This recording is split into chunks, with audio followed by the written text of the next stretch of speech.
Para iniciar con nuestro primer módulo de la empresa y la contabilidad, lo primero que tenemos que conocer es qué es empresa. Aquí vamos a remitirnos al artículo 25 del Código de Comercio, donde nos dice que se entenderá por empresa toda actividad económica organizada para la producción, transformación, circulación, administración o custodia de bienes o para la prestación de servicios. Muy clave, actividad económica organizada. ¿Qué quiere decir que es una actividad económica? Lo que nos quiere decir con actividad económica es que existe alguien que desarrolla algo para poder tener un beneficio. Entonces, esas actividades económicas son aquellas que desempeñamos con regularidad. Y organizada quiere decir que cumple los reglamentos que el Estado le da y que cumple las funciones para las que se creó. Toda empresa cuando se crea debe tener, lo primero que debe comprender es qué va a hacer. Y por lo general esas actividades económicas suplen una necesidad de otra persona o de otra empresa. Es decir, que tiene un objeto social. Sabe a qué se va a dedicar. Esas empresas pueden hacer producción, transformación, circulación o administración de bienes. Más adelante les explicaré qué significa cada uno de ellos. Entonces, para que nosotros tengamos empresa y una actividad económica organizada, existen tres factores principales para la empresa. El primer factor es el recurso humano. Si yo ya tengo un objeto social, si yo ya sé qué va a ser mi empresa, alguien debe realizar eso que yo sé que va a ser mi empresa. Por ejemplo, el señor de la esquina va a poner una zapatería en su casa. Es muy lógico que alguien debe hacer la actividad de la zapatería. Alguien debe pegar los zapatos, alguien debe clavar las puntillas, alguien debe desarrollar ese trabajo. Entonces, el primer factor para la creación de empresa es el recurso humano. La segunda parte para que nosotros podamos crear empresa es la parte del dinero, el capital. Siempre cuando vamos a crear empresa, debemos tener un dinero para poder comprar lo básico o por lo menos para poder tener para las cosas iniciales que requiere la empresa. El registro en la Cámara de Comercio, ir a sacar el RUT, ir a escribirnos a los entes que nos corresponde. Toda esa parte cuesta. El tiempo de quien lo va a realizar cuesta. Si yo soy la dueña de la empresa y es una única empresa, mi tiempo inmediatamente empieza a valer, porque es tiempo que estoy dedicándole a la empresa. Entonces, para poder crear eso debemos tener un capital. Nada es gratis, siempre se debe tener algo. Así sean servicios, debemos tener un dinero, porque debo pagar luz, debo pagar internet, debo pagar el transporte para desplazarme y prestar el servicio. Algo de capital debemos tener en la creación de la empresa. Es nuestro segundo factor, el capital. Y nuestro tercer factor es el trabajo, es decir, cómo vamos a desarrollar esa actividad. Si no existe el trabajo, entonces no podríamos desarrollar esa actividad. Y es muy importante que tengamos en cuenta estos tres factores, que es el recurso humano, el capital y la actividad como tal, que la desarrollamos a través de un trabajo que realizamos. Esos son los tres factores básicos en toda compañía. De aquí se desprenden de estos tres factores las tres responsabilidades grandes que tiene la empresa. Cuando usted crea empresa, empieza ya inmediatamente con estos tres factores a adquirir responsabilidades. Cuando usted tiene recurso humano, su primer factor de responsabilidad es la parte laboral. Cuando usted crea empresa, empieza a asumir responsabilidad de capital, porque se supone que si usted crea una empresa es para ganar dinero o para tener algún beneficio que usted quiere. Ya inmediatamente tiene un ingreso, va a tener que responder por la parte tributaria. Y cuando nosotros desarrollamos una actividad debemos ceñirnos a la reglamentación que nos tiene el Estado. Con esta tercera parte tenemos una responsabilidad mercantil. Es decir, la empresa tiene tres factores que son el recurso humano, el capital y la actividad como tal, que desarrolla a través de un trabajo. Por lo tanto, tenemos tres responsabilidades: la laboral, la tributaria y la mercantil. Dentro de este módulo veremos la parte de las responsabilidades mercantiles. En el siguiente módulo veremos la parte tributaria y ya tendrían que hacer otro módulo para poder ver la parte de recursos humanos. Bien. Vamos a hablar de la clasificación de las empresas. Ya viendo qué es una empresa y comprendiendo que es una actividad económica organizada, que tiene que tener 3 factores y que debe cumplir 3 responsabilidades, también vamos a ver que las empresas se clasifican dependiendo de eso que yo quiero hacer, de ese objeto social que voy a desarrollar. Siempre que nosotros tenemos una meta, debemos saber qué vamos a buscar con esa meta. Así son las empresas. Nace la empresa y si yo no sé para dónde va, ¿cómo voy a saber? ¿Qué voy a evaluar? ¿Qué voy a tener en cuenta? ¿A qué voy a apuntarle si no tengo un plan objeto, si no sé para dónde quiero ir? Entonces, es necesario que cuando usted crea empresa o cuando usted trabaja dentro de una empresa, haga su clasificación respectiva. La primera clasificación es por su actividad. Entonces, tenemos 3 actividades principales: la industrial, la comercial o las empresas de servicios. Las empresas industriales son aquellas que hacen procesos de materia prima. Esas empresas tienen y hacen transformación de productos.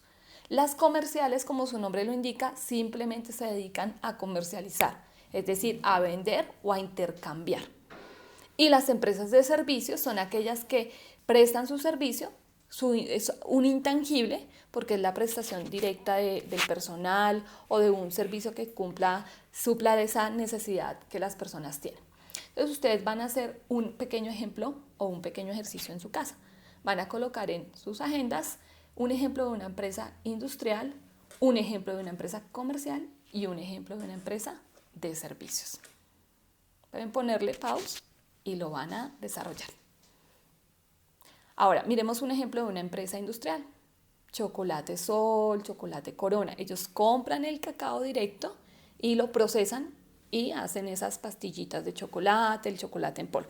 Ahí existe un proceso industrial. El segundo ejemplo de la parte comercial, podemos ver una empresa que distribuye camisas o vende pantalones. Y la tercera parte, como el servicio, nosotros Edinsi somos vendedores de servicio. No vendemos intangibles, no vendemos el cuaderno, no vendemos la agenda, no vendemos el libro, simplemente vendemos conocimiento, que es un intangible, es un servicio. Muy bien. También tenemos una clasificación de estas tres partes. La parte de sectores. Las empresas se clasifican también por la actividad en sectores. Tenemos ahí el sector primario, el sector secundario y el sector terciario.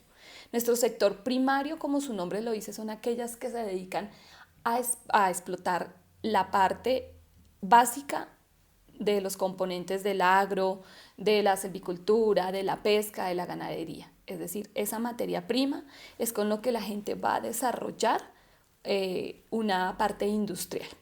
El sector secundario, ya tenemos la parte minera, la parte industrial, la minería, la artesanía. Y el sector terciario son las grandes empresas que se dedican a comercializar y que se dedican a prestar servicios. Continuemos con las clasificaciones de las empresas. Entonces tenemos la empresa, nuestra segunda clasificación es según su objeto. Es decir, usted ya sabe que tiene una actividad y sabe que va a desarrollar algo en su compañía. Va a vender libros, va a vender cuadernos, va a vender arepas, va a vender lo que usted tenga en su mente y que sabe que le va a dar algún beneficio. Entonces, a través de ese desarrollo, ¿usted quiere ganar dinero o no quiere ganar dinero? Entonces, cuando usted quiere, a través del desarrollo de esa actividad, ganar dinero, es una empresa con ánimo de lucro. Es decir, usted espera tener una rentabilidad y una utilidad que le represente dinero. Algunas personas crean empresa por satisfacción personal. Un ejemplo, tal vez hubo un caso de una mujer que fue maltratada físicamente. Entonces ella quiso crear una empresa que le prestara el servicio a otras mujeres de abogados para que las defendieran por ese maltrato que de pronto le hace alguna otra persona. Ella no busca dinero, ella lo que busca es hacer justicia. Eso es una entidad sin ánimo de lucro y por lo general son las que nosotros conocemos en Colombia como las ESAL, entidades sin ánimo de lucro. ¿Y por qué somos puntuales en aclarar esta segunda clasificación con ánimo de lucro y sin ánimo de lucro? Porque en este momento Colombia tiene una normatividad muy específica, muy independiente para las entidades sin ánimo de lucro. La estaremos viendo más adelante. Por ahora, Segunda clasificación, entidades con ánimo de lucro y entidades sin ánimo de lucro. Miremos nuestra tercera clasificación. Entonces aquí tenemos la clasificación por tamaño. Dependiendo cuántos empleados y cuántos activos tenga usted en su compañía, esta empresa se clasificará de esa forma. ¿Por qué es importante el tamaño para una compañía? Porque en norma internacional tenemos normas para las pequeñas y para las medianas y grandes empresas. Entonces, si mi empresa es pequeña, no va a tener el mismo marco de norma internacional que debe aplicar como una empresa que es muy, muy grande y tiene otros niveles de ingresos y de personal. Entonces, la clasificación de tamaño se realiza básicamente por dos cosas, por el personal y por los ingresos. Entonces, tenemos la más pequeñita, que es la micro. Esa debe tener menos de 10 trabajadores. Debe tener menos de 10 trabajadores. Y sus activos deben tener entre 500 un salario mínimo máximo. ¿Sí? No pueden tener más en activos. Las segundas empresas que sigue es las pequeñas, que estas están entre 11 y 50 trabajadores. Y sus activos entre 501 a 5.001 salarios mínimos mensuales legales vigentes. La tercera clasificación son las medianas, que están entre 51 a 200 trabajadores y sus activos están entre 5.001 a 15.000 salarios mínimos mensuales legales vigentes. Y nuestra cuarta clasificación son las grandes empresas que tienen más de 200 trabajadores con unos activos totales de 15.000 salarios mínimos legales mensuales vigentes. Esa es la clasificación para nuestras empresas dependiendo su tamaño. Micro, pequeñas, medianas y grandes empresas. Nuestra siguiente clasificación es por la procedencia de su capital. Y aquí tenemos tres clasificaciones.